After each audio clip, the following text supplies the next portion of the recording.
All right, WMC, this is the video to find the winner of the framed Rogers 3 MVP piece. So we'll check the time, February 26th at 11:05 a.m.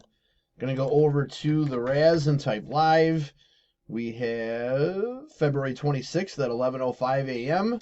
There's the list of our 10 entries. Oh, got a Mark Scott. There we go.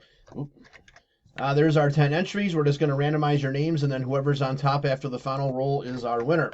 So we need a dice roll of 5 or higher. There's 9.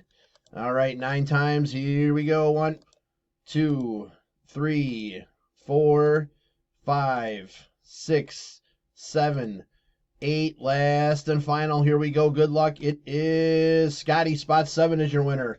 So, Scotty, please message me to collect your Rogers. There is our verification code, our timestamp, once again, February 26th, 11:06 a.m. That's it, guys. Thanks.